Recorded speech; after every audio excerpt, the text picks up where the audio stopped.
অনেক পুরনো দিনের কথা, যখন দুনিয়ায় সারল্য ছিল এবং মানুষের মনে এক অদ্ভুত ধরনের নূর, জ্যোতি ছিল। সেই সময় এক শানদার সুলতানাত থাকত, যার নাম ছিল সুলতানাত নূরপুর।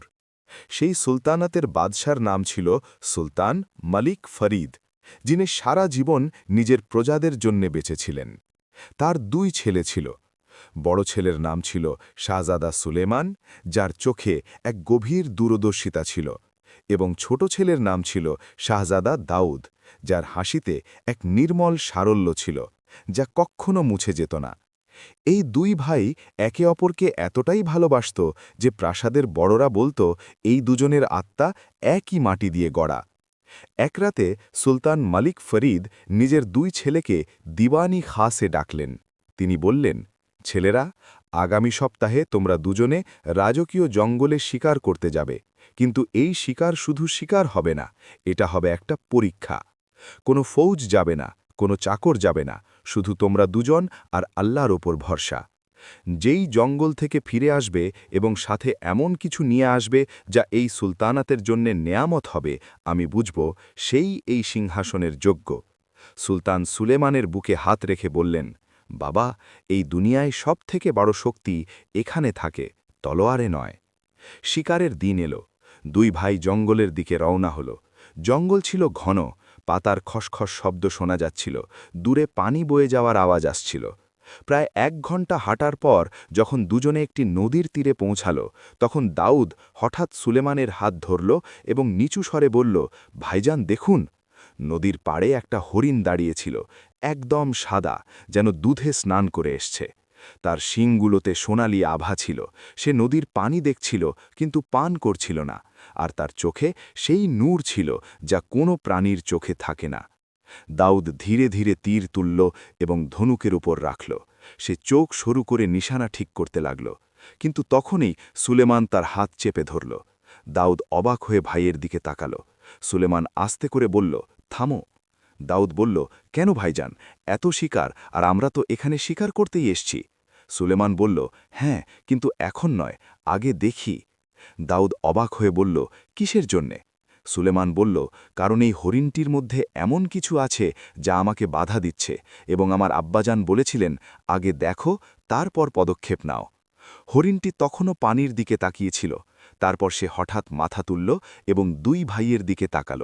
সেই দৃষ্টিতে এমন কিছু ছিল যা সুলেমানের আত্মা পর্যন্ত পৌঁছে গেল।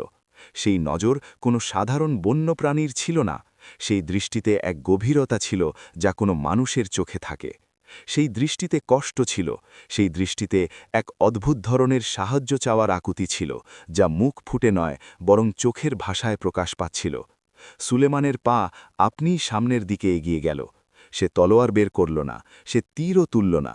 সে কেবল ধীরে ধীরে সেই হরিণটির দিকে হাঁটতে শুরু করল। দাউদ পেছন থেকে ফিসফিস করে বলল, ভাইজান, কি করছেন? ও তো পালিয়ে যাবে। কিন্তু হরিণ পালালো না। সে সেখানেই দাঁড়িয়ে থাকল, যেন সে জানত সুলেমান তার কোনো ক্ষতি করবে না, যেন সে এই মুহূর্তটিরই অপেক্ষায় ছিল। সুলেমান তার খুব কাছে পৌঁছে গেল, এতটাই কাছে যে সে তার শ্বাস-প্রশ্বাস শুনতে পাচ্ছিল। হরিণের চোখ তার ওপর স্থির ছিল এবং সেই চোখে পানি ছিল। হরিণের চোখের পানি, সেই অশ্রু যা কোনো প্রাণীর হতে পারে না। সুলেমানের বুক কেঁপে উঠল। সে ধীরে ধীরে নিজের হাত বাড়িয়ে দিল। হরিণটি সামান্য মাথা নুইয়ে দিল এবং সুলেমানের হাত তার কপালে স্পর্শ করল। সেই মুহূর্তে সুলেমানের মনে হল যেন সব বদলে গিয়েছে। যেন সে একটি মুহূর্তে এমন কোনো কথা হয়েছে যা শব্দে বলা সম্ভব নয়। তার মনে একটি আওয়াজ এলো যা খুব ক্ষীণ ছিল, কিন্তু খুব পরিষ্কার ছিল। সেই আওয়াজটি ছিল একটি মেয়ের কণ্ঠস্বর, এবং সেই আওয়াজ বলছিল, শাহজাদা, আমাকে বাঁচান।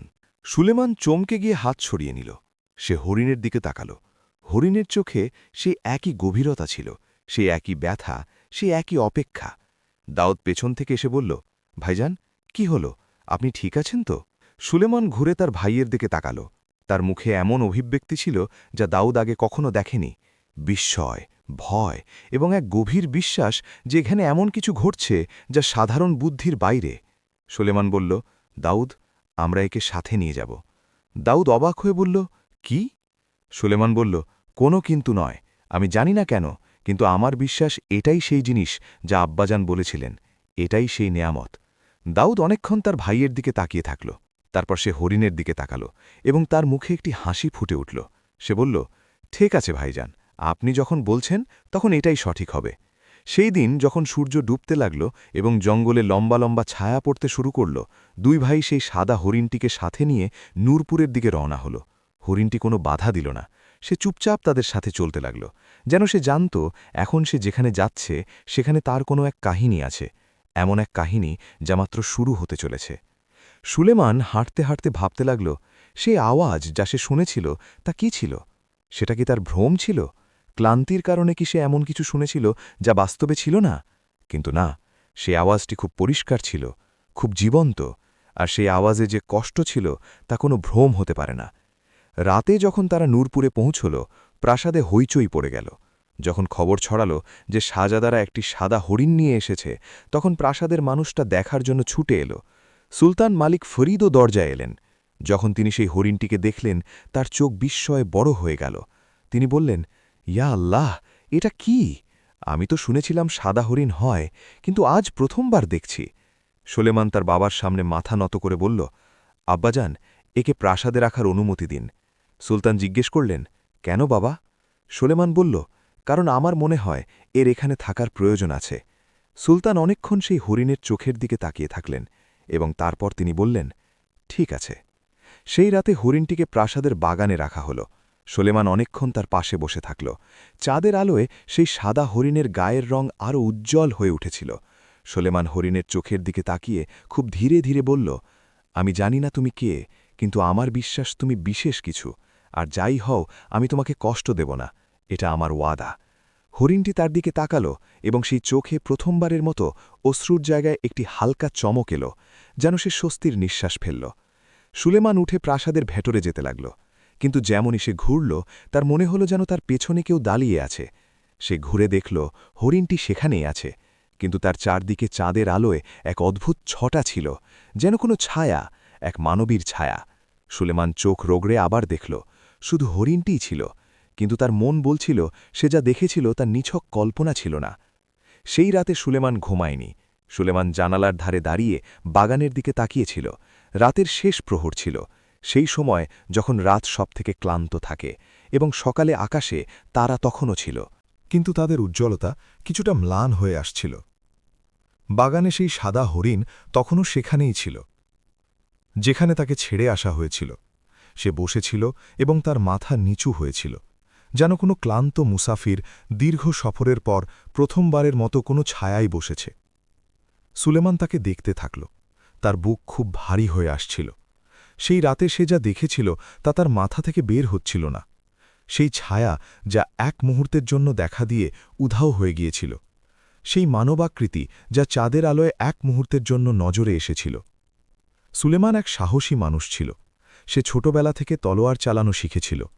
সে জঙ্গলের সিংহের মোকাবিলা করেছিল, কিন্তু সেই রাতে তার মনে যে ভয় ছিল তা কোনো সিংহের ভয় ছিল না। সেটা ছিল এক ভিন্ন ধরনের ভয়, যা হৃদয়ের গভীর থেকে আসে যখন মানুষ জানতে পারে যে দুনিয়ায় এমন কিছুও আছে যা তার বোঝার বাইরে। সুলেমান জানালা থেকে সরে এসে তার বিছানার পাশে রাখা ছোট টেবিলের দিকে তাকাল। সেখানে তার দাদার একটি পুরনো বই রাখা ছিল। সেই বইতে পুরনো জ্ঞানীদের গল্প ছিল, হিকমতের কথা ছিল। সুলেমান সেই বইটি তুলে নিল এবং তার পাতা উল্টাতে লাগল। সে জানত না সে কি খুঁজছে, কিন্তু তার মনে হচ্ছিল হয়তো এই পাতাগুলোর মধ্যে কোনো উত্তর আছে। সে পড়তে লাগল। পড়তে পড়তে এক জায়গায় তার নজর একটি পুরনো ইবারাত লেখার ওপর আটকে গেল। সেই ইবারাতে লেখা ছিল, দুনিয়ায় এমন কিছু আত্মা থাকে যারা অন্যের পাপের শাস্তি ভোগ করে। সেই আত্মারা শরীর বদলে নেয়, কিন্তু তাদের চোখ বদলায় না, কারণ চোখ হল আত্মার দর্পণ, আর আত্মাকে কেউ বদলাতে পারে না। সুলেমানের হাত কেঁপে উঠল। সে বইটা নিচে রাখল। সে ওপরের দিকে তাকাল এবং বলল, ইয়া আল্লাহ, এটা কি সত্যি? এই হরিণের মধ্যে কি সত্যিই কোনো আত্মা বন্দী আছে? সত্যিই কি কেউ এর উপর জুলুম করেছে? আপনি তো সব জানেন, আপনি তো তা দেখেন যা আমরা দেখতে পাই না। আমাকে বলুন আমি কি করব? আমি আপনার বান্দা, অসহায়, কিন্তু আপনি তো অসহায় নন, আপনি তো সব কিছুর উপর কাদির। সেই রাতে সুলেমানের চোখ তখন লাগল যখন পূর্ব আকাশে ভোরের আলো ফুটতে শুরু করেছে। পরের দিন প্রাসাদ খুব তাড়াতাড়ি জেগে উঠল। যখন সূর্যের প্রথম কিরণ প্রাসাদের দেয়ালে পড়ল, তখন চাকর নাকরানীরা যে যার কাজে লেগে গেল। কিন্তু সেদিন প্রাসাদে এক অদ্ভুত চঞ্চলতা ছিল, যা সাধারণ দিনের মতো ছিল না। সেই চঞ্চলতা ছিল সেই সাদা হরিণের কারণে, যা বাগানে ছিল। প্রাসাদের বাচ্চারা তাকে দেখতে ছুটে এলো। চাকর রানীরা বাইরে এসে উকি দিতে লাগল। বৃদ্ধ দরবারীরা নিজেদের মধ্যে ফিসফিস করতে লাগল। কেউ বলল, এমন হরিণ আগে কখনো দেখিনি। কেউ বলল, এটা খুব শুভ। কেউ বলল, কে জানে কোথা থেকে এসেছে। দাউদ সকালে খুব তাড়াতাড়ি উঠল। সে মুখ ধুয়ে সোজা বাগানের দিকে দৌড়াল। যখন সে হরিণের কাছে পৌঁছল, হরিণটি তার দিকে তাকাল। দাউদ থেমে গেল। সে তার চোখে সেই একই জিনিস দেখছিল যা গত রাতে তার ভাই দেখেছিল। কিন্তু দাউদ ছোট ছিল। সে সেই গভীরতাকে ওভাবে বুঝতে পারেনি। সে শুধু একটা কথা অনুভব করল, যে এই হরিণটি তাকে দেখে ভয় পাচ্ছে না। সে তার পাশে বসে পড়ল। সে ধীরে ধীরে নিজের হাত তার পিঠের ওপর রাখল। হরিণটি কোনো নড়াচড়া করল না। দাউদ হেসে বলল, তুমি খুব সুন্দর। কি নাম রাখব তোমার? তারপর সে ভেবে বলল, আমি তোমাকে নূরই বলবো, কারণ তোমার ভেতরে একটা আলো আছে। সেই সময় সুলেমানও বাগানে এলো। তার মুখে রাতের ঘুম না হওয়ার ছাপ ছিল। চোখগুলো কিছুটা ফোলা ছিল, কিন্তু তার মুখে এক দৃঢ় সংকল্প ছিল। সে দাউদকে হরিণের পাশে বসে থাকতে দেখে তার ঠোঁটে এক খুব হালকা হাসি ফুটে উঠল। সে কাছে এসে বলল, দাউদ, একে বিরক্ত করছো না তো?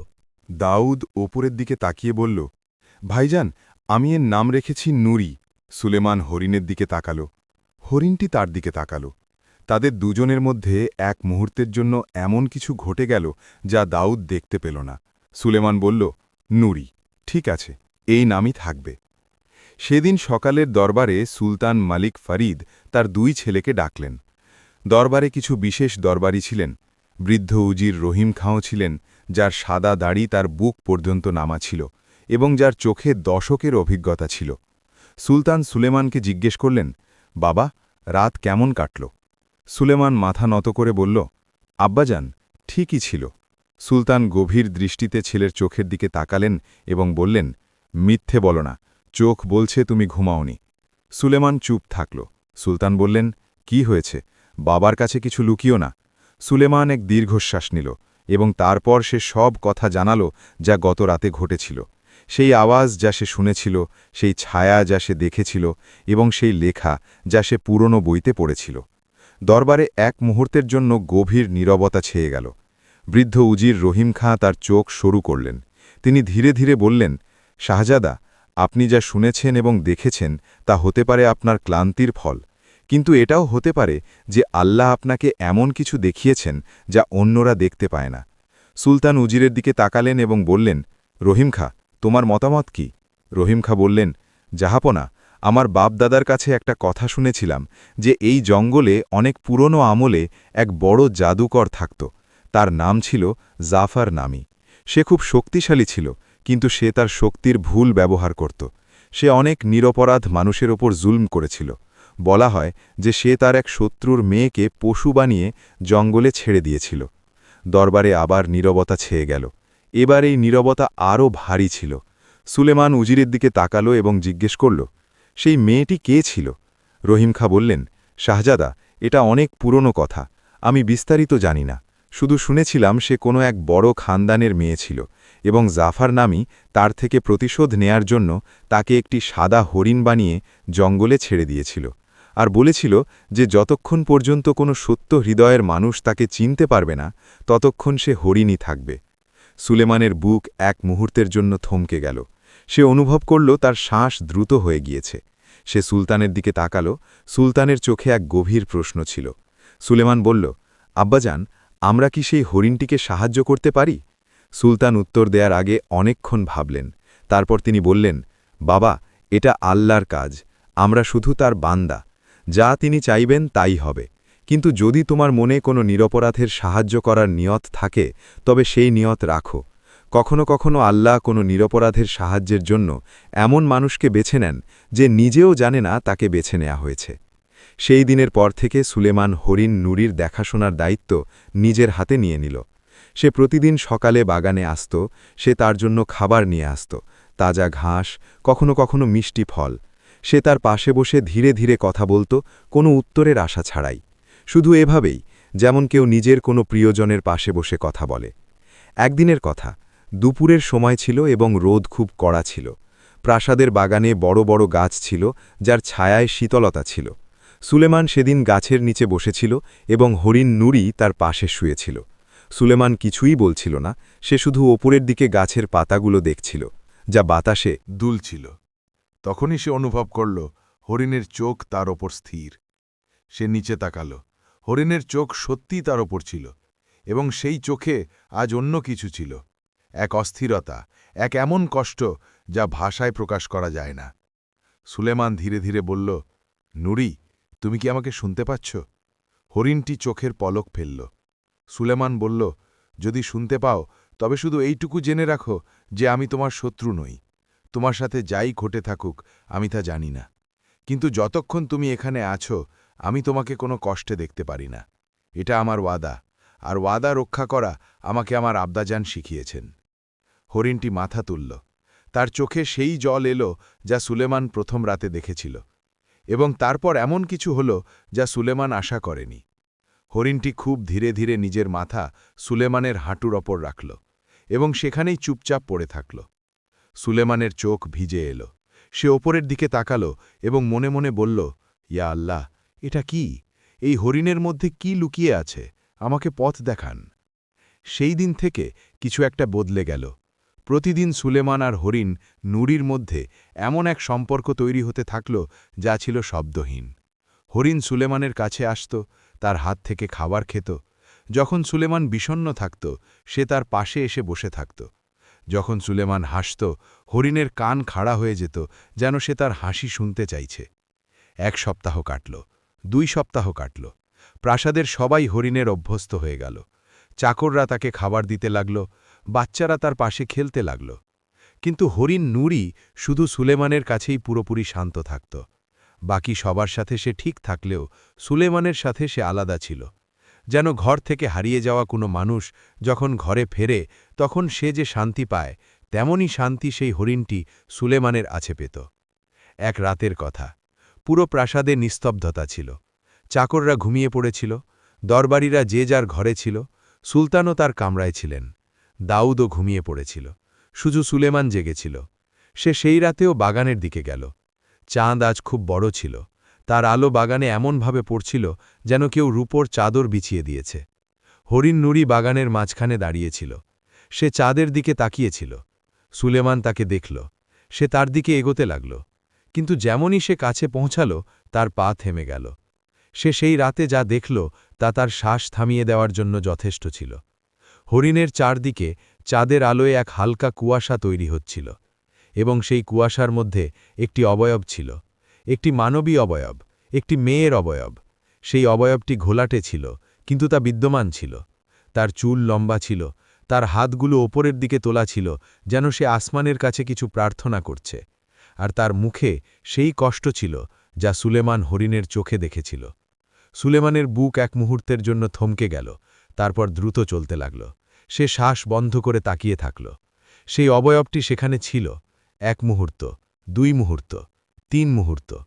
তারপর যেমন বাতাস তাকে উড়িয়ে নিল। কুয়াশা মিলিয়ে গেল। হরিণটি সেখানেই দাঁড়িয়েছিল।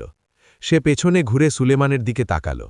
সেই চোখে সেই একই গভীরতা ছিল, সেই একই ব্যথা, সেই একই অপেক্ষা। সুলেমান সেই রাতে আর ফিরে গেল না। সে সেখানেই বসে পড়ল, বাগানের মাটিতে। হরিণ তার কাছে এলো এবং তার পাশে বসে পড়ল। সুলেমান ওপরের দিকে আকাশের দিকে তাকাল। তারাগুলো গুণে শেষ করা যাচ্ছিল না, এত ছিল। সে ধীরে ধীরে বলল, ইয়া আল্লাহ, আপনি দেখছেন, আপনি জানেন যা আমি জানি না। এই হরিণের মধ্যে যে আত্মাই বন্দী থাকুক তার কষ্ট আমার কাছে পৌঁছাচ্ছে। আমি নিজের থেকে কিছুই করতে পারি না, কিন্তু আপনি তো সব করতে পারেন। যদি এতে কোনো নিরপরাধ বন্দী থাকে তবে তাকে আজাদ করুন। যদি তার মুক্তির পেছনে আমার কোনো ভূমিকা থাকে তবে আমাকে পথ দেখান। আমি কোনো শর্ত রাখছি না, আমি কোনো সওদা করছি না, শুধু আপনার সন্তুষ্টি চাই এবং এই নিরপরাধ আত্মার মুক্তি। তার প্রার্থনা রাতের বাতাসে মিশে গেল। বাগানের পাতাগুলো নড়ে উঠল এবং 1 মুহূর্তের জন্য মনে হল যেন সেই পাতার খসখস শব্দে কোনো উত্তর ছিল। পরের দিন সুলেমান তার বাবার কাছে গিয়ে এমন এক কথা বলল যা শুনে সুলতান মালিক ফারিদের চোখ বিস্ময়ে ভরে গেল। সুলেমান বলল, আব্বাজান, আমি সেই জাদুকরের ব্যাপারে আরও জানতে চাই। জাফর নামি, এর ব্যাপারে কোথায় পাওয়া যাবে এই তথ্য? সুলতান বললেন যে, বাবা, তার ব্যাপারে শহরে মাত্র একজন ব্যক্তিই আছেন। সেই ব্যক্তির নাম হল উস্তাদ মুনির। তিনি শহরের বাইরে থাকেন, অনেক বৃদ্ধ। বলা হয় যে তিনি নিজের জীবন ইলম, জ্ঞান অর্জনে ব্যয় করেছেন। যে কথাগুলো বইতে নেই সেগুলো তার কাছে আছে। সুলেমান সেই দিনই উস্তাদ মুনিরের কাছে যাওয়ার সিদ্ধান্ত নিল। দাউদও সাথে যেতে চাইল, কিন্তু সুলেমান বলল যে, তুমি এখানেই থাকো, নুরির দেখাশোনা করো। দাউদ মন খারাপ করে হ্যাঁ বলল। শহরের বাইরে একটি পুরনো ঘর ছিল।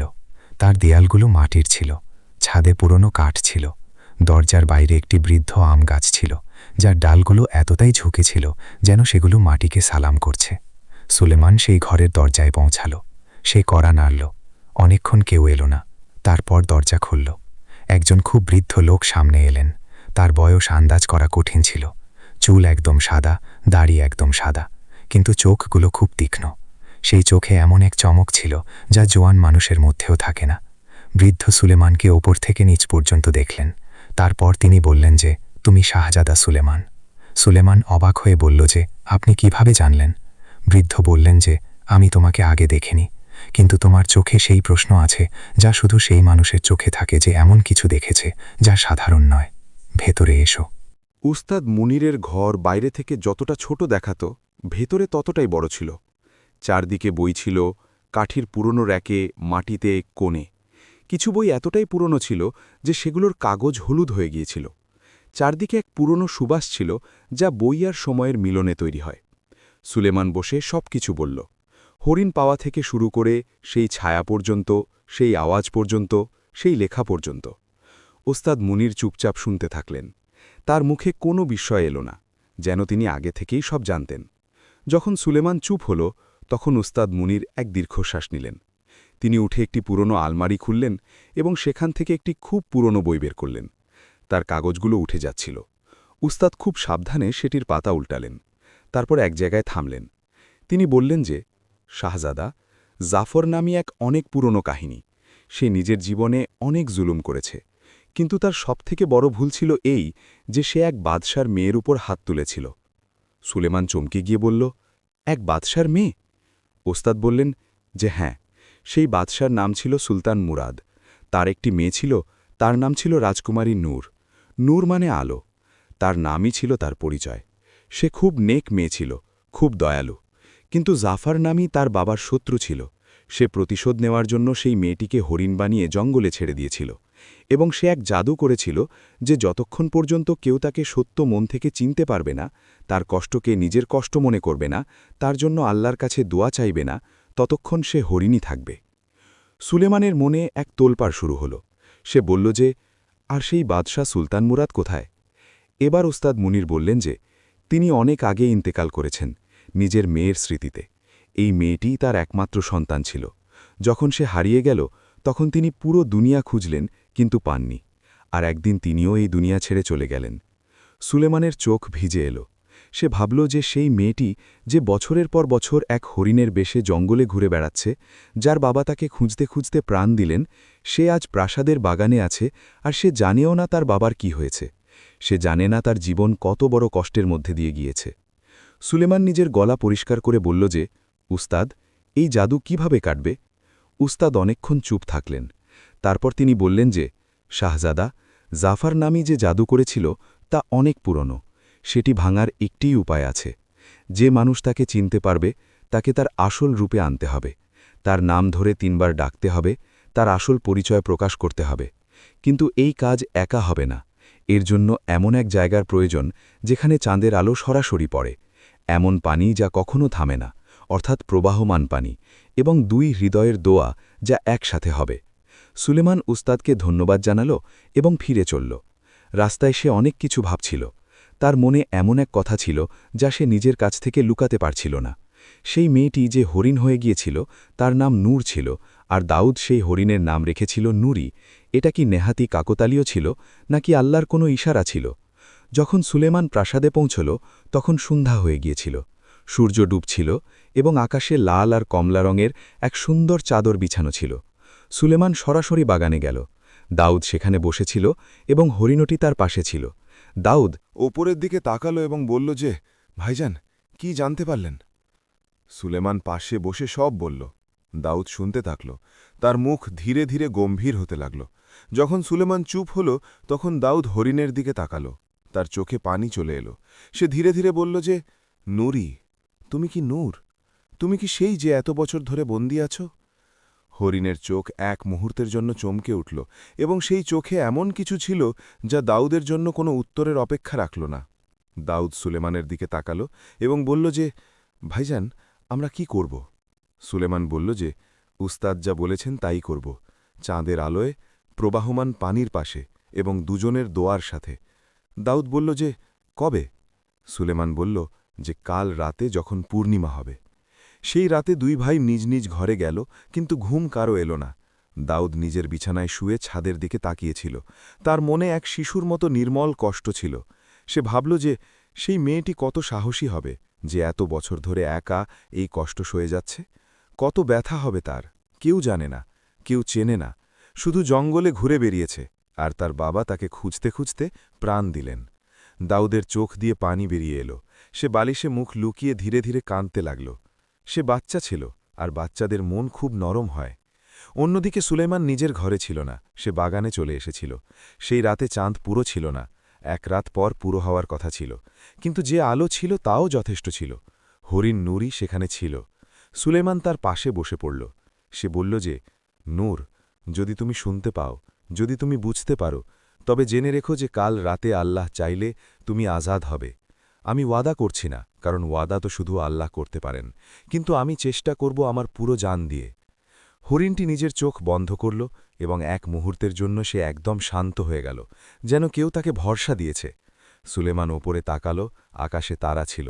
সে বলল যে, ইয়া আল্লাহ, আগামীকালকের রাতটি তোমার সামনে নিয়ে এসো, আর যদি এটা তোমার ইচ্ছে হয় তবে এই নিরপরাধ আত্মাকে তার জীবন ফিরিয়ে দাও, সেই শরীর ফিরিয়ে দাও যা তার ছিল, সেই জীবন ফিরিয়ে দাও যা তার থেকে চুরি করা হয়েছিল। তুমি শ্রবণকারী, তুমি সর্বজ্ঞাত, আমি শুধু তোমার বান্দা। সুলেমান সেই রাতে অনেকক্ষণ বাগানে বসে থাকল। চাঁদ ধীরে ধীরে আকাশে এগিয়ে যেতে থাকল এবং তার আলো বাগানে এক অদ্ভুত ধরনের জ্যোৎস্না ছড়িয়ে দিল। হরিণ নূরি তার পাশে বসেছিল এবং তার শ্বাস খুব ধীর আর গভীর ছিল, যেমন কোনো খুব ক্লান্ত মানুষ অবশেষে এমন কোনো জায়গায় পৌঁছে যায় যেখানে তার বিশ্বাস হয় যে এখন আর কোনো বিপদ নেই। সুলেমান তার সেই শ্বাসগুলো শুনতে থাকল। সে ভাবতে থাকল। তার মাথায় উস্তাদ মুনিরের কথা বারবার ঘুরছিল। চাঁদের আলো, প্রবাহমান পানি আর দুই হৃদয়ের দোয়া যা একসাথে হবে। সে ভাবল যে প্রাসাদের পেছনে যে ছোট খালটি বয়ে যায় সেটি সবসময় বইতে থাকে, সেটি কখনো থামে না। তার পানি পাহাড় থেকে আসে এবং সেটি কারও বাধায় থামে না। সেই খালটি কি সেই কাজের জন্য সঠিক জায়গা হবে? সে মনে মনে ঠিক করে নিল যে কাল রাতে যখন পূর্ণিমা হবে আর আকাশ পরিষ্কার হবে, তখন সে সেই খালের পাড়ে যাবে দাউদকে সাথে নিয়ে, আর সে সেই চেষ্টা করবে যা তার সাধ্যে আছে। সেই রাতে সুলেমান যখন নিজের ঘরে ফিরে এলো, তখন দেখল যে দাউদ তার ঘরের দরজায় বসেছিল। তার চোখ লাল ছিল, বোঝা যাচ্ছিল যে সে কেঁদেছিল। সুলেমান কাছে এসে তার মাথায় হাত রাখল এবং বলল যে, ঘুমাতে পারোনি?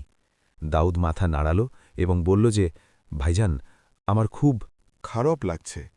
আমি ভাবছিলাম যে সেই মেয়েটি কে, নূর, তার নামই আলো, আর সে এত অন্ধকারে আছে, একা জঙ্গলে। সুলেমান তার পাশে বসে বলল যে, দাউদ, আল্লাহ যা করেছেন তাতে অবশ্যই কোনো বিষয় আছে। হয়তো এই কারণেই আমরা সেই জঙ্গলে গিয়েছিলাম, হয়তো এই কারণেই আমরা তাকে এখানে এনেছি, হয়তো এসব আগে থেকেই ঠিক করা ছিল। দাউদ বলল যে, কিন্তু তার দোষ কি ছিল ভাইজান? সুলেমান বলল যে, নিরপরাধের ওপর যখন জুলুম হয় তখন আল্লাহ দেখেন এবং তিনি জুলুমকারীদের কখনো ক্ষমা করেন না। সেই জাদুকর জাফর যা করেছে তার হিসাব তাকে নিশ্চয়ই দিতে হয়েছে। এখন আমাদের কাজ হল সেই নিরপরাধকে তার জীবন ফিরিয়ে দেয়া। দাউদ ভাইয়ের দিকে তাকালো এবং বলল যে, আমরা কি সফল হব? সুলেমান এক মুহূর্ত থেমে বলল যে, আমি জানি না, কিন্তু চেষ্টা করব আর আল্লাহর ওপর ভরসা রাখব। দাউদ বলল যে, ঠিক আছে ভাইজান, আমি আপনার সাথে আছি। সেই রাতে দুই ভাই নিজ নিজ ঘরে গিয়ে চোখ বন্ধ করল, কিন্তু ঘুম অনেক পরে এলো। সুলেমানের মাথায় একের পর এক চিন্তা আসতে থাকল। সে ভাবল যে যখন সে নূরকে তার আসল রূপে আনবে তখন সে কি ভাববে, সে এত বছর ধরে কেমন অবস্থায় ছিল, তার মনে কত কষ্ট জমা হয়ে আছে, আর তার বাবার ইন্তেকালের খবর শুনে সে কিভাবে সইবে। এসব ভাবতে ভাবতে তার চোখ ভারী হয়ে এলো এবং অবশেষে সে ঘুমিয়ে পড়ল। পরের দিনের সকালটি খুব অদ্ভুতভাবে এলো। সাধারণত সকাল ধীরে ধীরে আসে। প্রথমে আকাশের কোণ থেকে হালকা আলো আসে, তারপর পাখিরা ডাকতে শুরু করে, তারপর ধীরে ধীরে দুনিয়া জাগে। কিন্তু সেই দিন সকালে যখন সুলেমানের চোখ খুলল, তখন প্রথম যে জিনিসটি সে অনুভব করল তা হল বাতাসে এক অদ্ভুত ধরনের নীরবতা ছিল। পাখিরা ডাকছিল, কিন্তু তাদের আওয়াজ দূর থেকে আসছিল, যেন তারা ঘরের কাছে আসতে চাচ্ছে না। বাতাস বইছিল, কিন্তু সেই বাতাস গরম ছিল, অথচ সেই ঋতুতে বাতাস ঠান্ডা হওয়া উচিত ছিল। সুলেমান উঠে জানালা দিয়ে বাইরে দেখল। আকাশে মেঘ ছিল, অনেক ঘন মেঘ, যা রাতে কোথাও থেকে চলে এসেছিল। সুলেমানের বুক সামান্য কেঁপে উঠল। সে ভাবল যে যদি আজ রাতে মেঘ থাকে তবে চাঁদ দেখা যাবে না, আর যদি চাঁদ দেখা না যায় তবে উস্তাদ মুনিরের বলা শর্ত পূরণ হবে না। সে তাড়াতাড়ি নিচে নামল এবং বাগানে গেল। হরিণ নুরি সেখানেই ছিল, কিন্তু আজ তাকে অদ্ভুত লাগছিল। সে অস্থির ছিল, সে এক জায়গায় দাঁড়াচ্ছিল না, এদিকে যাচ্ছিল ওদিকে যাচ্ছিল। তার চোখে এক নতুন ধরনের অস্থিরতা ছিল। সুলেমান তার পাশে গেল এবং সে তার পাশে বসে তার পিঠে হাত রাখল। হরিণ এক মুহূর্তের জন্য থামল। সুলেমান বলল যে নূর, শান্ত থাকো, আল্লাহর উপর ভরসা রাখো, যা হওয়ার তাই হবে, আর যদি আজ রাতে না হয় তবে অন্য কোনো রাত আসবে। আল্লাহর দরবারে দেরি আছে, কিন্তু অন্ধকার নেই।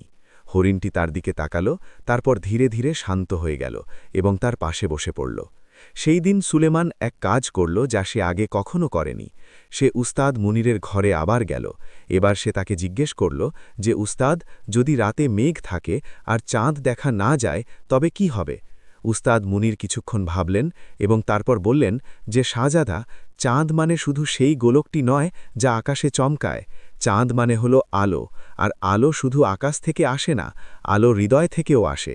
যদি তোমার হৃদয়ে সততা থাকে, যদি তোমার নিয়ত পাক হয়, যদি তোমার দোয়া সত্য হয়, তবে আল্লাহ সেই আলো তৈরি করে দেন যা মেঘে ঢাকে না। সুলেমান উস্তাদের কথা শুনল এবং তার মনে এক নতুন শক্তি এলো। সে উস্তাদকে জিজ্ঞেস করল যে আর সেই যে নাম ধরে 3 বার ডাকতে হবে সেটি কিভাবে হবে?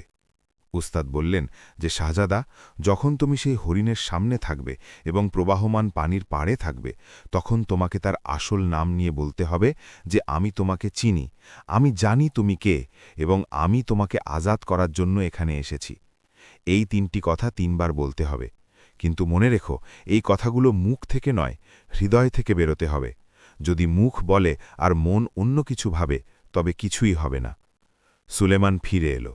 রাস্তায় সে অনুভব করল যে তার পদক্ষেপ আগের থেকে অনেক বেশি মজবুত, আগের থেকে অনেক বেশি বিশ্বাসের সাথে মাটিতে পড়ছে। সন্ধে হল, আকাশে মেঘ তখনও ছিল, প্রাসাদে প্রদীপ জ্বলে উঠল। খাওয়ার সময় হল। সুলতান মালিক ফরিদ তার ছেলেদের সাথে বসলেন। তিনি সুলেমানের দিকে তাকালেন এবং বললেন যে বাবা, আজ তোমার মুখে কিছু একটা আলাদা আছে।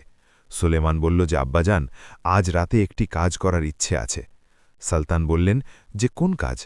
সুলেমান পুরো কথা বলল, উস্তাদ মুনিরের কাছ থেকে পাওয়া তথ্য, নূরের কাহিনী আর আজ রাতের চেষ্টা। সুলতান অনেকক্ষণ চুপ থাকলেন। তার মুখে অনেক ধরনের আবেগ একসাথে ছিল। বিস্ময় ছিল, চিন্তা ছিল, আর এক বাবার সেই কষ্ট ছিল যা তখন হয় যখন সে জানে যে ছেলে কোনো অজানা পথে চলতে যাচ্ছে। অবশেষে সুলতান বললেন যে বাবা, যা তুমি করতে যাচ্ছ তা ভালো কাজ, কিন্তু এটি অনেক বড় কাজ। এতে শুধু মানুষের শক্তি কাজ দেবে না, এতে আল্লাহর হাতি কাজ করবে। তাই যাও, কিন্তু যাওয়ার আগে নামাজ পড়ো, দোয়া চাও, আর আল্লাহর ওপর ভরসা করে বের হও। সুলেমান মাথা নত করল, দাউদও মাথা নত করল। দুজনে সেই রাতে জামাতের সাথে নামাজ পড়ল। সুলতান নিজেই ইমামতি করলেন। সেই রাতে তাদের দোয়া অনেক লম্বা ছিল। সুলতান আল্লাহর কাছে চাইলেন যে যদি সেই নিরপরাধ মেয়ে নূরের ওপর জুলম হয়ে থাকে তবে তাকে ইনসাফ দাও, যদি সে তার জীবন ফিরে পেতে পারে তবে তা আমার ছেলেদের হাত দিয়েই দাও, আর দোয়া করি যদি আমার ছেলেদের এই কাজের জন্য বেঁচে থাকো তবে তাদের হেফাজত করো। সেই রাতের নামাজের পর যখন 2 ভাই উঠল, তখন তাদের হৃদয়ে এক অদ্ভুত ধরনের প্রশান্তি ছিল। সেই প্রশান্তি যা তখন আসে যখন মানুষ সবকিছু আল্লাহর হাতে সঁপে দেয়। রাতের প্রথম প্রহর ছিল যখন সুলেমান আর দাউদ হরিণ নুরিকে সাথে নিয়ে প্রাসাদের পেছনের দিকে বেরোল। সেই খালটি যা প্রাসাদের পেছন দিয়ে বয়ে যেত সেটি সেখান থেকে প্রায় 10 মিনিটের দূরত্বে ছিল। রাস্তাটি চেনা ছিল। সুলেমান নিজের হাতে একটি প্রদীপ নিয়েছিল। দাউদ তার পাশে ছিল এবং হরিণ নুরি তাদের পেছনে আসছিল, যেন সে জানে কোথায় যেতে হবে। রাতের সেই সময়টি অনেক গভীর ছিল। আকাশে মেঘ ছিল। প্রদীপের আলোয় তাদের পায়ের শব্দ মাটিতে প্রতিধ্বনিত হচ্ছিল। সুলেমান আগে ছিল এবং সে হাঁটতে হাঁটতে মনে মনে দোয়া করছিল। সে বলল যে, ইয়া আল্লাহ, আজ আমি তোমার উপর ভরসা করে বেরিয়েছি। আমার কাছে শক্তি নেই, আমার কাছে জাদু নেই, আমার কাছে শুধু একটি সত্য নিয়ত আছে। আর তুমি জানো যে সত্য নিয়ত কখনো খালি হাতে ফেরে না। যখন তারা খালের পাড়ে পৌঁছল তখন সুলেমান থামল।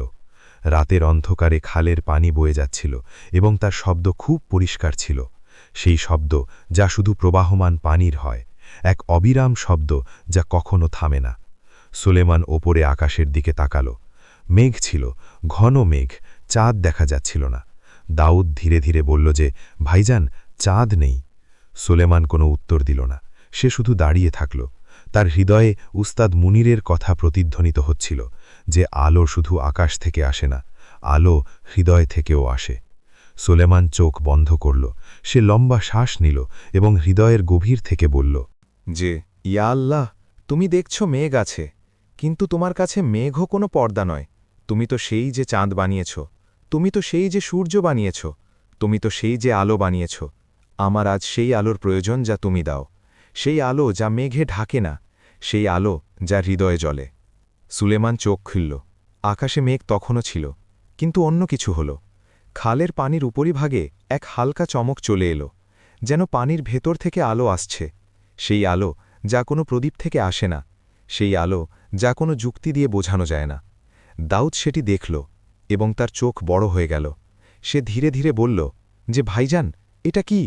সুলেমান বলল যে, আল্লাহর জবাব। হরিণ নুরি এগিয়ে এলো। সে খালের কিনারে থামল এবং নিচে পানির দিকে তাকাল।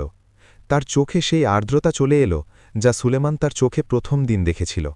কিন্তু এবার সেই আর্দ্রতায় আরও কিছু ছিল, এক আশা, এক অপেক্ষা যা বছরের পর বছর ধরে ছিল, এক ক্লান্ত আত্মার সেই আশ যা কখনো পুরোপুরি মরে না।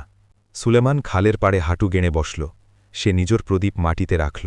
সে হরিণের চোখের দিকে তাকাল এবং সে অনুভব করল যে তার হৃদয় যা আছে তা ভাষায় আসার জন্য প্রস্তুত। সেই শব্দগুলো যা হৃদয়ের গভীর থেকে বের হয়, তাদের কেউ আটকাতে পারে না। সুলেমান আস্তে কিন্তু দৃঢ় কণ্ঠে বলল যে, নূর, সুলতান মুরাদের কন্যা, আমি তোমাকে চিনি, আমি জানি তুমি কে, এবং আমি তোমাকে আজাদ করার জন্য এখানে এসেছি। খালের পানির উপর সেই আলো কিছুটা আরও বেড়ে গেল। হরিণের পুরো শরীরে এক হালকা কম্পন এল। সুলেমান দ্বিতীয়বার বলল যে, নূর, সুলতান মুরাদের কন্যা, আমি তোমাকে চিনি, আমি জানি তুমি কে, এবং আমি তোমাকে আজাদ করার জন্য এখানে এসেছি। এবার হরিণের চারদিকে সেই আলো ছিল, এক সাদা আলো যা তার শরীর থেকে বের হচ্ছিল। দাউদ ভয় পেয়ে পিছিয়ে যেতে চাইল, কিন্তু সুলেমান পেছনে না তাকিয়েই নিজের হাত পেছনে বাড়াল এবং দাউদের হাত ধরে নিল। সে বলল যে, ঘাবড়াও না দাউদ, এটাই আল্লাহর কাজ, ডরো না। দাউদ ভাইয়ের হাত শক্ত করে ধরে নিল। তার শ্বাস দ্রুত ছিল, কিন্তু সে দাঁড়িয়ে থাকল। সুলেমান তৃতীয় এবং শেষবার বলল যে, নূর, তুমি সুলতান মুরাদের মেয়ে, আমি তোমাকে চিনি, আমি জানি তুমি কে, এবং আমি তোমাকে আজাদ করার জন্য এখানে এসেছি। আল্লাহর নামে, তার রহমতের উপর ভরসা করে আজাদ হয়ে যাও নূর বিনতে মুরাদ, আজাদ হয়ে যাও। আর তারপর যা হল তা মানুষের বুদ্ধির বাইরে ছিল। হরিণের শরীর থেকে বের হওয়া সেই সাদা আলো হঠাৎ অনেক বেড়ে গেল, এতটাই তীব্র যে সুলেমান আর দাউদ দুজনেই নিজেদের চোখ ঢেকে নিল। ওপর আকাশে সেই ঘন মেঘ যেন কোনো হাত সরিয়ে দিল, এবং মেঘের আড়াল থেকে পূর্ণ চাঁদ বেরিয়ে এলো। সেই রাতের পুরো গোল চাঁদ যা তার পুরো আলোর সাথে বেরিয়ে এলো। তার আলো খালের পানির উপর পড়ল, মাটিতে পড়ল, এবং সেই জায়গায় পড়ল যেখানে এক মুহূর্ত আগে একটি সাদা হরিণ দাঁড়িয়েছিল। সুলেমান ধীরে ধীরে চোখ খুলল। তার শ্বাস আটকে ছিল। দাউদও চোখ খুলল। সে সেখানে ছিল না, হরিণ ছিল না, কিন্তু যা ছিল তার চেয়েও অনেক বেশি কিছু। খালের পাড়ে মাটিতে একটি মেয়ে ছিল। সে মাটিতে বসেছিল। তার লম্বা চুল তার মুখে ছড়িয়েছিল। সে নিজের হাঁটু নিজের বুকে চেপে ধরেছিল এবং তার কাঁধ কাঁপছিল। সে কাঁদছিল। সেই কান্নায় শব্দ ছিল না, শুধু অশ্রু ছিল, যা থামার নাম নিচ্ছিল না। সুলেমান এক মুহূর্তের জন্য সেখানেই জমে গেল। তার হৃদয়ে এত সব অনুভূতি একসাথে এলো যে সে কিছুই বলতে পারল না। দাউদ সুলেমানের দিকে তাকাল। তার চোখে পানি ছিল। সে ধীরে ধীরে বলল যে, ভাইজান, ও কি? সুলেমান হ্যাঁ সূচক মাথা নাড়াল। সুলেমান ধীরে ধীরে সেই মেয়েটির দিকে এগিয়ে গেল। সে নিজের পদক্ষেপ খুব সাবধানে রাখল। সে নিজের কণ্ঠস্বর যতটা সম্ভব নরম করল এবং সে বলল যে, নূর। সেই মেয়েটির কাঁধ থমকে গেল। তার কান্নার সেই নীরব ছন্দ ভেঙে গেল। সে খুব ধীরে ধীরে নিজের মাথা তুলল। সে চুলগুলোকে নিজের মুখ থেকে সরাল এবং সুলেমানের দিকে তাকাল। সেই মুখটি যা সুলেমান দেখল, সেটি সে কখনো ভুলতে পারল না। সেটি ছিল এমন এক মুখ যাতে একসাথে অনেক কিছু ছিল। অনেক অনেক কষ্ট, যা বছরের পর বছর ধরে ছিল। অনেক ক্লান্তি, যা লম্বা সফরের ছিল। অনেক বিস্ময়, যা এইমাত্র হয়েছিল। আর এক হালকা আলো, যা এই সব কিছুর আড়াল থেকে উঁকি দিচ্ছিল। সেই আলো, যা তার নাম ছিল নূর। তার চোখগুলো সেই একই ছিল যা সুলেমান হরিণের চোখে দেখেছিল। সেই গভীর চোখ, সেই চোখ যাতে সেই নূর ছিল যা কোনো পশুর চোখে থাকে না। নূর সুলেমানের দিকে তাকাল। তার ঠোঁট কাঁপল। সে খুব কষ্টে একটিই কথা বলল। সে বলল যে, তুমি আমাকে চিনলে?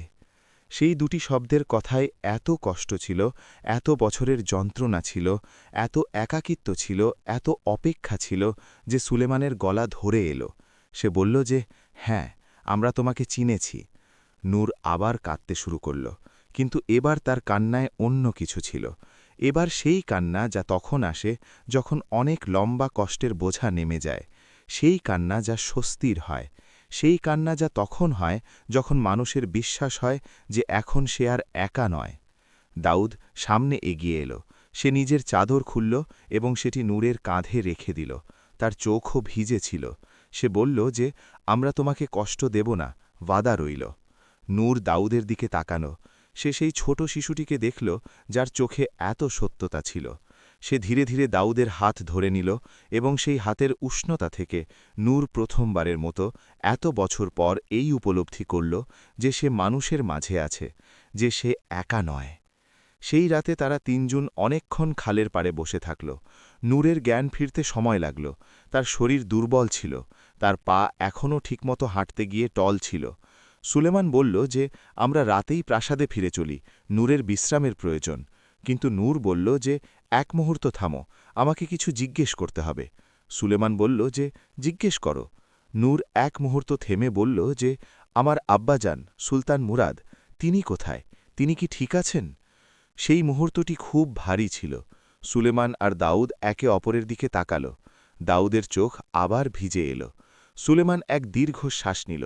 সে জানত যে এই প্রশ্ন আসবে, কিন্তু যখন সেটি এলো তখন উত্তর দেয়া খুব কঠিন মনে হল। সুলেমান নূরের দিকে তাকাল। সে বলল যে, নূর, এখন অনেক রাত হয়েছে। তুমি ক্লান্ত। চলো, আগে প্রাসাদে যাই, বিশ্রাম করো, খাবার খাও, আর তারপর কাল সকালে যখন তুমি সুস্থ হবে তখন আমরা সব কথা বলবো। নূর সুলেমানের চোখের দিকে তাকাল। সে বুঝে গেল। সে বুঝে গেল যে তার প্রশ্নের উত্তর সেটি নয় যা সে শুনতে চায়। তার চোখে এক নতুন কষ্ট এলো, কিন্তু সে মুখ দিয়ে কিছু বলল না, শুধু অপর আকাশের দিকে তাকাল। চাঁদ তখনও চমকাচ্ছিল। সে মনে মনে কিছু বলল, যা শুধু আল্লাহ শুনলেন। তারপর সে উঠল।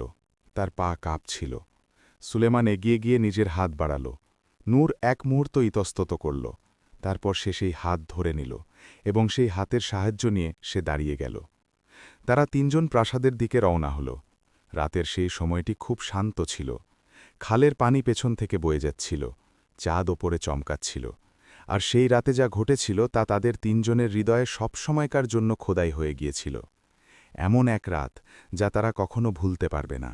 এমন এক রাত যাতে আল্লাহ এক নিরপরাধ আত্মাকে তার জীবন ফিরিয়ে দিয়েছিলেন। এমন এক রাত যাতে দুই ভাই সেই কাজ করেছিল যা তারা নিজেরাও জানত না যে তারা করতে পারে। প্রাসাদের দরজায় সুলতান মালিক ফরিদ দাঁড়িয়েছিলেন। তিনি ঘুমাননি। একজন বাবা যখন জানেন যে তার ছেলেরা কোনো অজানা কাজে গিয়েছে, তখন তিনি কিভাবে ঘুমান? তিনি দূর থেকে 3টি অবয়ব আসতে দেখলেন, 2টি পরিচিত, একটি অচেনা। তার বুক ধরফর করল। যখন তারা কাছে এলো তখন সুলতান সেই মেয়েটিকে দেখলেন, তার মুখ, তার চোখ, আর তিনি এক নজরেই চিনে নিলেন যে এটি সেই যার কথা সুলেমান বলেছিল। সুলতান সামনে এগিয়ে এলেন। সুলেমান বলল, আব্বাজান, এটি সুলতান মুরাদের মেয়ে, আজাদ এখন, আল্লাহর ফজলে। সুলতান নূরের দিকে তাকালেন। নূর সুলতানের দিকে তাকালো এবং নূরের চোখে পানি চলে এলো। সুলতান বললেন যে, মা, তুমি এখানে নিরাপদ, এই ঘর এখন তোমার ঘর। নূর সেই বৃদ্ধ বাদশাহর দিকে তাকালো। সেই বাদশাহর মধ্যে সে নিজের আব্বাজানের এক হালকা প্রতিচ্ছবি খুঁজে পেল, সেই প্রতিচ্ছবি যা সে অনেক আগে খুঁজে পেত। তার পা কাঁপল এবং সে কেঁদে উঠল, এইবার আওয়াজের সাথে, এক এমন কান্নার আওয়াজ যাতে ছিল বছরের পর বছরের একাকিত্ব, বছরের পর বছরের কষ্ট ছিল, এবং এখন সেই কষ্ট নেমে যাওয়ার স্বস্তি ছিল। সুলতান নিজের হাত তুললেন এবং তিনি আল্লাহর শুকরিয়া আদায় করলেন। তার চোখেও আর্দ্রতা ছিল। তিনি বললেন যে, ইয়া আল্লাহ, তোমার শুকরিয়া যে তুমি এই নিরপরাধকে তার জীবন ফিরিয়ে দিলে। সেই রাতে প্রাসাদে নূরকে একটি কামরায় রাখা হল। চাকরানীরা তার জন্য খাবার নিয়ে এলো, গরম পানি নিয়ে এলো, পরিষ্কার কাপড় নিয়ে এলো। নূর খাবার খেল, সে পানি পান করল, কিন্তু সে বেশিক্ষণ জেগে থাকল না। তার শরীর অনেক ক্লান্ত ছিল, এত বছরের ক্লান্তি ছিল তাতে। সে তাড়াতাড়ি ঘুমিয়ে পড়ল। সুলেমান সেই রাতে নিজের কামরায় গিয়ে যে প্রথম কাজটি করল তা হল এই যে সে সেজদায় চলে গেল। সে আল্লাহর শুকরিয়া আদায় করল। তার চোখ বন্ধ ছিল এবং তার হৃদয়ে এক এমন শান্তি ছিল যা সে আগে কখনো অনুভব করেনি। সেই শান্তি যা তখন আসে যখন মানুষ এমন কোনো কাজ করে যাতে তার নিজের কোনো স্বার্থ থাকে না, বরং অন্যের ভালো হয়। সে বলল যে, ইয়া আল্লাহ, তুমি তা করলে যা আমি করতে পারতাম না। আমি শুধু একটি পদক্ষেপ নিয়েছিলাম আর তুমি বাকি সব করলে। তোমার শুকরিয়া, তোমার লাখ লাখ শুকরিয়া। আর সেই রাতে যখন পুরো প্রাসাদ ঘুমিয়ে পড়ল, যখন খালের পানি বইতে থাকল, যখন চাঁদ আকাশে নিজের সফর পার করতে থাকল, সেই রাতে নূরপুর প্রাসাদে এক নতুন কাহিনীর সূচনা হয়ে গিয়েছিল। এক এমন কাহিনী যাতে এক নিরপরাধ মেয়েকে তার জীবন ফিরে পেয়েছিল। কিন্তু এখনও তার আসল পরীক্ষা বাকি ছিল। এখনও তাকে সেই খবর শুনতে হবে যা তার হৃদয় ভেঙে দেবে। এখনও তাকে সেই কষ্ট সইতে হবে যা হয়তো হরিণরূপে সওয়া কষ্টের চেয়েও বেশি গভীর ছিল। কারণ শরীরের কষ্ট সময়ের সাথে ঠিক হয়ে যায়, কিন্তু মনের কষ্ট, প্রিয়জনকে হারানোর সেই মনের কষ্ট অনেক দিন পর্যন্ত থাকে। আর সেই কষ্ট কাল সকালে আসার কথা ছিল, যখন নূর জানতে পারবে যে তার আব্বাজান সুলতান মুরাদ এই দুনিয়ায় আর নেই।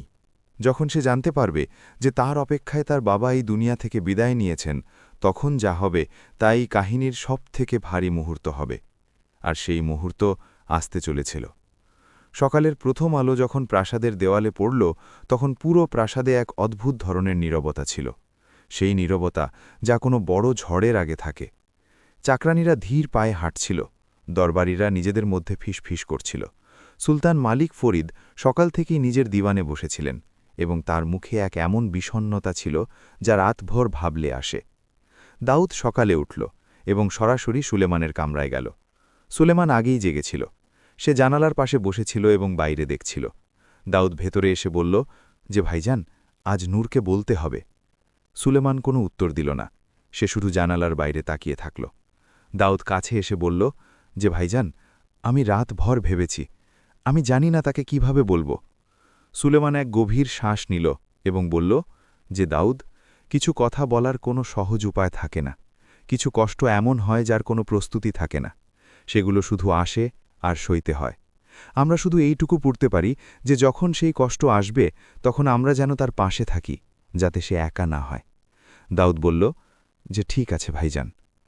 কিছুক্ষণ পর চাকরানী খবর দিল যে নূর জেগেছে। সুলেমান উঠল।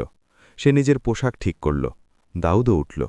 দুই ভাই সেই কামরার দিকে চলল যেখানে নূরকে রাখা হয়েছিল। যখন তারা সেই কামরার দরজায় পৌঁছল, তখন সুলেমান হালকা করে দরজায় কড়া নাড়ল। ভেতর থেকে এক আওয়াজ এলো যা খুব ক্ষীণ ছিল। আসুন। সুলেমান দরজা খুলল এবং ভেতরে গেল। দাউদ পেছনে ছিল। নূর কামরার এক কোণে জানালার কাছে বসেছিল। সকালের আলো তার ওপর পড়ছিল। সেই আলোয় সুলেমান তাকে প্রথমবারের মতো ঠিকভাবে দেখল। রাতে অন্ধকারে যা দেখেছিল তা আলাদা ছিল। কিন্তু এখন নূরের বয়স প্রায় ২০ বছর হবে। তার মুখে সেই কোমনীয়তা ছিল যা অভিজাত পরিবারের মেয়েদের মধ্যে থাকে, কিন্তু সেই কোমনীয়তার নিচে এক এমন ক্লান্তি ছিল যা বছরের পর বছরের। তার চুল রাতভর কাঁদার কারণে ফুলে গিয়েছিল। তার চুল এখনও এলোমেলো ছিল। সে সেই কাপড় পরেছিল যা চাকরানীরা রাতে দিয়েছিল। সে জানালার বাইরে দেখছিল। বাইরে বাগান ছিল, সেই বাগান যেখানে সে হরিণ রূপে দিনের পর দিন ছিল। তার চোখ সেই বাগানে স্থির ছিল, এবং সেই চোখে এক অদ্ভুত ধরনের শূন্যতা ছিল। সুলেমান ভেতরে এসে বলল যে নূর। নূর ঘুরে তাকাল। সে সুলেমানকে দেখল এবং তার মুখে এক খুব অদ্ভুত হালকা অনুভূতি ফুটে উঠল, সেই অনুভূতি যা তখন হয় যখন কেউ কোনো চেনা মানুষকে দেখে। সুলেমান কাছে এসে একটি চেয়ারে বসে বলল যে কেমন আছো। নূর বলল যে ঠিক আছি। তার কণ্ঠস্বর দুর্বল ছিল, যেন অনেক দিন ব্যবহার হয়নি। দাউদ সামনে এলো এবং সে নূরকে একটি বাটি দিল যাতে গরম দুধ ছিল। সে বলল যে খেয়ে নাও। নূর দাউদের দিকে তাকাল। সে সেই বাটিটি নিল এবং ২ হাতে ধরে থাকল, যেন সেই উষ্ণতা থেকে কোনো শান্তি পাচ্ছে। সে এক চুমুক খেল। তারপর সে বাটিটি নিচে রাখল এবং বলল যে আমার আব্বাজান। সুলেমান, তুমি কাল রাতে বলেছিলে যে সকালে কথা বলবে, এখন সকাল। সুলেমান নূরের চোখের দিকে তাকাল। সেই চোখগুলো তার কাছে উত্তর চাইছিল, সেই উত্তরের জন্য যা সে রাতে এড়িয়ে গিয়েছিল। সুলেমান এক গভীর শ্বাস নিল। সে আল্লাহর নাম নিল এবং তারপর সে বলল যে নূর, তোমার আব্বাজান সুলতান মোরাদ, তিনি তোমাকে অনেক খুঁজেছিলেন, অনেক। তিনি পুরো পৃথিবী খুঁজেছেন, সব জায়গায় গিয়েছেন, সবার কাছে জিজ্ঞেস করেছেন। কিন্তু সুলেমান থেমে গেল। তার গলায় একদলা কষ্ট আটকে গেল। নূর বলল যে কিন্তু কি? তার কণ্ঠস্বর কাঁপছিল। সে উত্তর জানত, কিন্তু সে শুনতে চাইছিল, কারণ কখনো কখনো মানুষ সেই কষ্টটিও শুনতে চায় যা তাকে ভেঙে দেবে, শুধু এই জন্য যে তার বিশ্বাস হতে পারে যে তার ভয়টি সত্যি ছিল কিনা। সুলেমান বলল যে নূর, তিনি এই দুনিয়ায় আর নেই। তিনি তোমাকে খুঁজতে খুঁজতে একদিন এই দুনিয়া থেকে বিদায় নিলেন। আল্লাহ তার মাগফিরাত করুন। সেই একটি বাক্য সেই কাজ করল যা সুলেমান ভয় পাচ্ছিল। নূরের মুখে প্রথমে এক স্তব্ধতা এলো, যেন সে শুনতেই পায়নি, যেন তার কান পর্যন্ত আওয়াজ পৌঁছয়নি। তারপর তার চোখ ভিজে এলো, তারপর তার ঠোঁট কাঁপল, তারপর তার কাঁধ নুয়ে গেল, আর তারপর এক এমন আওয়াজ বের হলো তার মুখ থেকে যা শুনলে মানুষের বুক ফেটে যায়। সেই আওয়াজ যা তখন বের হয় যখন হৃদয় ভেঙে যায়। সে কাঁদল, অনেক কাঁদল। সে নিজের হাতে নিজের মুখ লুকিয়ে নিল এবং সে কাঁদতে থাকল। তার কাঁধ কাঁপতে থাকল, তার শ্বাস ভেঙে আসছিল, আর সেই কামরায় বসে থাকা সুলেমান আর দাউদের মনও তার সাথে কাঁদল।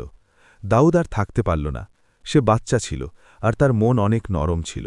সে সামনে এলো এবং নূরের পাশে বসে তার কাঁধে হাত রাখল। সে বলল যে নূর বঞ্জি, কাঁদবেন না। সুলেমানের কানে সেই শব্দটি প্রতিধ্বনিত হল, বঞ্জি। দাউদ জেনে না জেনে একটি সম্পর্ক তৈরি করে দিয়েছিল। নূর দাউদের হাত নিজের কাঁধে অনুভব করল এবং তার কান্না আরও বেড়ে গেল।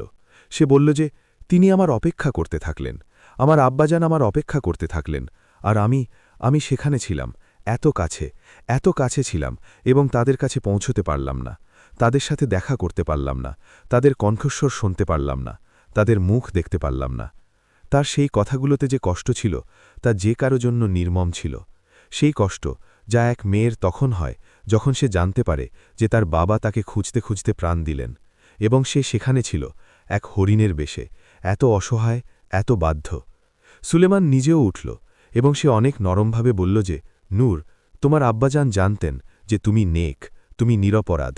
যা তাদের সাথে হয়েছিল তা জুলুম ছিল, এবং তিনি জানতেন যে আল্লাহ জুলুম মিটিয়ে দেন। তিনি আল্লাহর উপর ভরসা রাখতেন এবং তার ভরসা ভাঙেনি। আজ তুমি এখানে আছো, আজাদ আছো, তার দোয়া কবুল হয়েছে। হয়তো তিনি যেতে যেতে আল্লাহর কাছে এটাই চেয়েছিলেন যে আমার মেয়েকে আজাদ করো, আর আল্লাহ তার সেই দোয়া কবুল করেছেন। নূর উপরে তাকালো, তার চোখ অশ্রু ভরা ছিল। সে বলল যে সত্যি? সুলেমান বলল যে হ্যাঁ, এক বাবার দোয়া কখনো খালি যায় না। তোমার আব্বাজানের দোয়াই আজ তোমাকে এখানে পৌঁছালো। নূর অনেকক্ষণ চুপ থাকল। তার কান্না থামছিল না, কিন্তু তার শ্বাস ধীরে ধীরে শান্ত হতে লাগল। সে ওপরের দিকে তাকাল, আকাশের দিকে নয়, ছাদের দিকে, যেন সে সেই ছাদের ওপারে কিছু দেখছে, এবং তার ঠোঁট নড়ল। সে ধীরে ধীরে বলল যে আব্বাজান, আমি ঠিক আছি, আপনি চিন্তা করবেন না। আল্লাহ আমাকে বাঁচিয়েছেন, আপনার দোয়া আমাকে বাঁচিয়েছে। সেই মুহূর্তে সেই কামরায় এক এমন নীরবতা ছিল যা পবিত্র ছিল, যাকে ভাঙা ঠিক হতো না। সুলেমান আর দাউদ দুজনেই চুপ থাকল। সেই দিন নূর কামরা থেকে বেরোল না। চাকরানীরা তার জন্য খাবার নিয়ে আসতে থাকল। সে একটু খেত, একটু কাঁদত, একটু ঘুমাত, আর মাঝে মাঝে জানালার বাইরে তাকিয়ে থাকত। সুলতান মালিক ফরিদ নিজেই তার কামরার দরজায় কড়া নাড়লেন। তিনি ভেতরে এলেন এবং নূরের পাশে বসে বললেন যে, মা, তুমি একা নও, আমরা সবাই তোমার সাথে আছি। এই ঘর তোমার ঘর। নূর সুলতানের দিকে তাকালো এবং তার চোখে পানি চলে এলো। সে বলল যে, আপনি আমাকে মা বললেন? সুলতান বললেন যে, হ্যাঁ মা, কারণ তুমি তাই।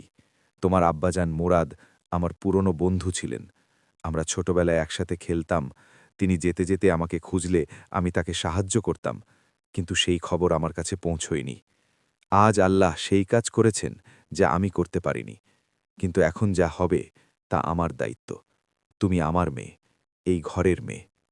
নূরের কান্না থামছিল না, কিন্তু এইবার সেই কান্না শুধু কষ্টের ছিল না, তাতে স্বস্তিও ছিল। এক বৃদ্ধ বাবার মতো মানুষ তাকে মা বলে ডেকেছিলেন, আর সেই একটি শব্দে এত শক্তি ছিল যে নূরের বছরের বছরের একাকিত্ব কিছুটা কমে গেল। ধীরে ধীরে দিন কাটতে লাগল। নূর প্রাসাদে থাকতে লাগল। প্রথম কয়েকদিন সে খুব চুপচাপ থাকল। সে কামরা থেকে কম বেরোত, বাগানে গেলে শুধু বসে থাকত, কারো সাথে বেশি কথা বলতো না। কিন্তু দাউদ তাকে একা ছাড়ল না। সে প্রতিদিন তার কাছে আসত, কখনো কোনো ফল নিয়ে, কখনো কোনো অদ্ভুত কথা শোনানোর জন্য, কখনো শুধু এমনিই সে তার পাশে বসত আর কথা বলত। নূর প্রথমে শুধু শুনে যেত, তারপর ধীরে ধীরে উত্তর দিতে লাগল। তারপর একদিন দাউদের কোনো এক মজার কথায় সে হাসল, খুব হালকা হাসি, কিন্তু হাসল। আর দাউদ সেই হাসি শুনে এমন আনন্দ প্রকাশ করল যেন সে দুনিয়ার সবথেকে বড় সম্পদ পেয়ে গিয়েছে। সুলেমান দূর থেকে এসব দেখত। সে নূরের কাছে বেশি যেত না। সে তাকে সময় দিত, তাকে জায়গা দিত। সে বুঝত যে এত বছরের কষ্ট একদিনে যায় না, তার সময় প্রয়োজন, এবং সুলেমান তাকে সেই সময় দিল। কিন্তু মাঝে মাঝে সন্ধ্যায় যখন নূর বাগানে বসে থাকত আর সূর্য ডুবত, তখন সুলেমান সেখান দিয়ে যেত আর নূর তাকে দেখত, এবং তাদের দুজনের মধ্যে এক এমন মুহূর্ত হতো যাতে কোনো শব্দ থাকত না, শুধু এক ধরনের বোঝাপড়া থাকত। এক এমন বোঝাপড়া যা না বলেও অনেক কিছু বলে দেয়।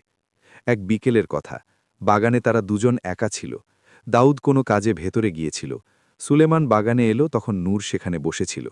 সুলেমান চলে যেতে চেয়েছিল, কিন্তু নূর বলল যে, থামো, বসো।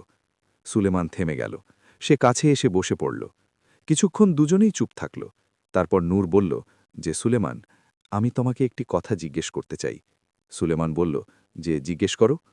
নূর বলল যে, সেই রাতে যখন তুমি খালের পাড়ে এলে, যখন তুমি আমাকে ডাকলে, তুমি কিভাবে জানলে যে আমি সেই নূর? তুমি আমাকে আগে কখনো দেখনি, তুমি আমাকে চিনতে না, তবে কিভাবে? সুলেমান এক মুহূর্ত ভাবল। তারপর সে বলল যে, নূর, আমি উস্তাদ মুনিরের কাছ থেকে কিছু তথ্য পেয়েছিলাম, এটা সত্যি। কিন্তু সেই রাতে যখন আমি খালের পাড়ে দাঁড়িয়েছিলাম আর তোমার নাম নিলাম, তা শুধু একটি নাম ছিল না, তা ছিল এক বিশ্বাস। আর সেই বিশ্বাস আমার প্রথম দিন থেকেই ছিল, যখন আমি জঙ্গলে সেই হরিণের চোখের দিকে তাকিয়েছিলাম। সেই চোখে এমন কিছু ছিল যা কোনো হরিণের চোখে থাকে না। সেই চোখে একজন মানুষ ছিল, এক এমন মানুষ যে অনেক কষ্টে ছিল, আর আমি সেই কষ্টকে অবহেলা করতে পারতাম না।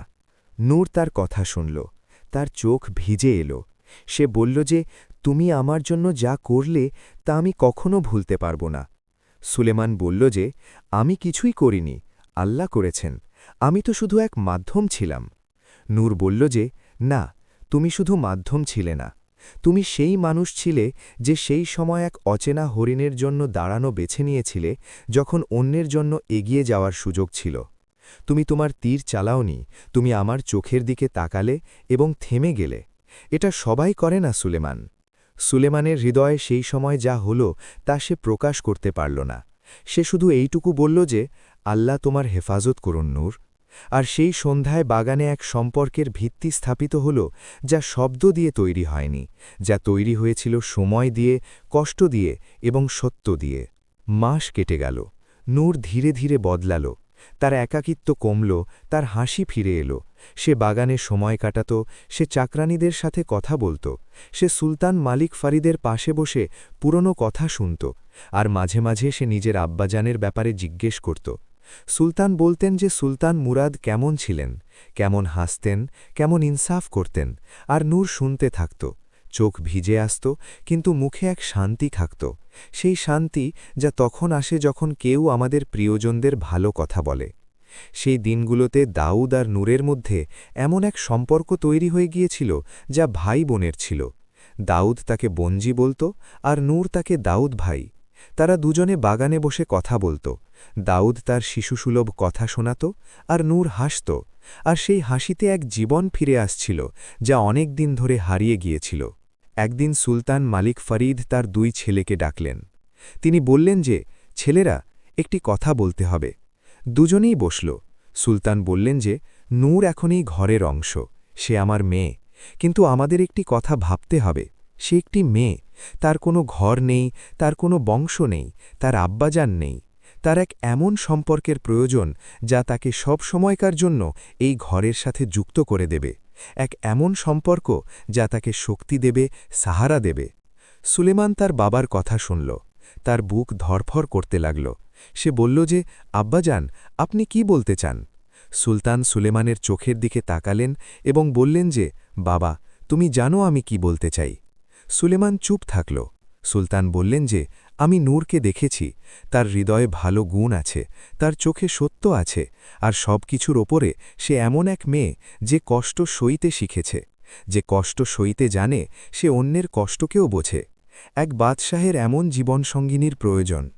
সুলেমানের শ্বাস যেন থমকে গেল। দাউদ সুলেমানের দিকে তাকাল এবং একটি হাসি তার মুখে ফুটে উঠল। দাউদ বলল যে, ভাইজান, আব্বাজান যা বলছেন তা ঠিক, আমিও দেখেছি, নূরবঞ্জি এই ঘরেরই। সুলেমান বলল যে, কিন্তু নূরকে জিজ্ঞেস করতে হবে, তার সম্মতি ছাড়া কিছুই হবে না। সুলতান বললেন যে, অবশ্যই, আগে তার সাথে কথা বলো। সেই দিন সন্ধ্যায় সুলেমান বাগানে গেল। নূর সেখানে ছিল। সুলেমান তার কাছে এসে বলল যে, নূর, একটি কথা বলতে চাই। নূর বলল যে, বলো। সুলেমান বলল যে, নূর, আমি তোমার সাথে সরাসরি কথা বলবো। তুমি জানো যে আমার আব্বাজান তোমাকে এই ঘরের মেয়ে বলেছেন, আর তিনি চান যে। সে এক মুহূর্ত থামল, তারপর বলল, তিনি চান যে তুমি এই ঘরের সাথে সব সময়কার জন্য যুক্ত হয়ে যাও, আমার সাথে, যদি তোমার সম্মতি থাকে। নূর চুপ থাকল, অনেকক্ষণ চুপ থাকল। সুলেমান বলল যে, আমি জানি তুমি এখন অনেক কিছুর মধ্য দিয়ে বেরিয়ে এসেছ। আমি তোমার উপর কোনো চাপ দিতে চাই না। যদি তোমার উত্তর না হয়, তবে আমি বুঝব এবং কিছুই বদলাবে না। তুমি এখানেই থাকবে, দাউদের বঞ্জি থাকবে, আব্বাজানের মেয়ে থাকবে, ব্যাস। নূর সুলেমানের দিকে তাকাল। তার চোখে এক এমন ভাব ছিল যা সুলেমান আগে দেখেনি। সে বলল যে, সুলেমান, সেই রাতে খালের পাড়ে যখন তুমি আমাকে প্রথমবার ডাকলে, তখন আমার মনে হয়েছিল যে আল্লাহ কাউকে পাঠিয়েছেন, এমন কাউকে যে আমাকে বুঝবে। আমি জানতাম না সে কে, কিন্তু সেই আওয়াজে এক সত্যতা ছিল। আর যখন আমি তোমাকে দেখলাম, তখন আমি প্রথমবারের মতো এত বছর পর কারো উপর বিশ্বাস করলাম। তো যখন তুমি আমাকে জিজ্ঞেস করছো যে আমার সম্মতি আছে কিনা, তবে আমার উত্তর এটাই যে, মার্জি আল্লাহর, আর তিনি যা ঠিক করেছেন তা আমার মঞ্জুর। সুলেমানের হৃদয়ে সেই মুহূর্তে এমন এক আনন্দ এলো যা সে আগে কখনো অনুভব করেনি। সেই আনন্দ যা তখন আসে যখন কেউ তোমার উপর পুরোপুরি বিশ্বাস করে, কোনো শর্ত ছাড়াই। তারপর সেই প্রাসাদে এক আনন্দের প্রস্তুতি শুরু হল। সুলতান মালিক ফরিদ পুরো নূরপুরে ঘোষণা করালেন যে শাহজাদা সুলেমানের বিয়ে হবে নূর বিনতে মুরাদের সাথে, সুলতান মুরাদের মেয়ে, যে এখন এই ঘরের মেয়ে।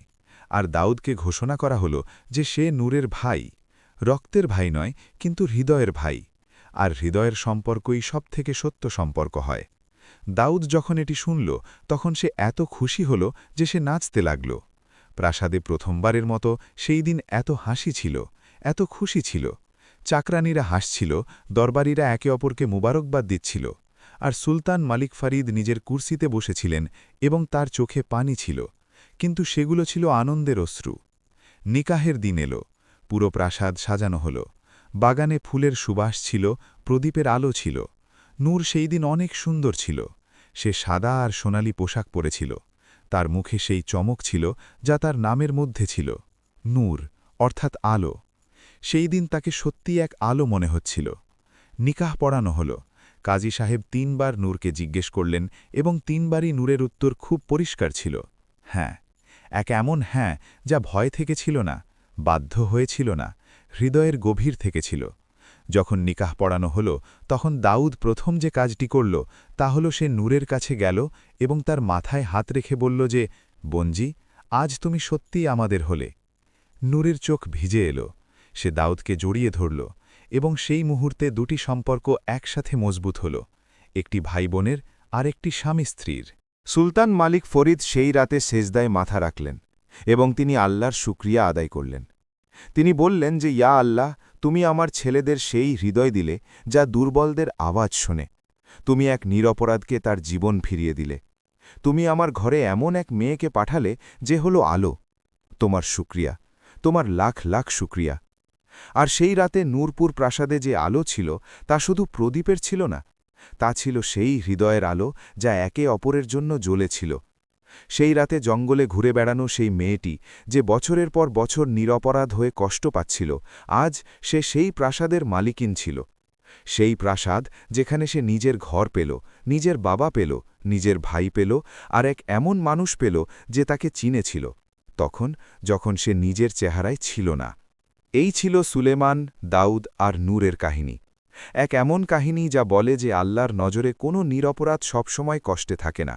দেরি হতে পারে, রাত লম্বা হতে পারে, জঙ্গল ঘন হতে পারে, কিন্তু যখন আল্লাহর ফজল বা করুণা আসে তখন মেঘও সরে যায়, চাঁদও বেরিয়ে আসে, আর হরিণও মানুষ হয়ে যায়।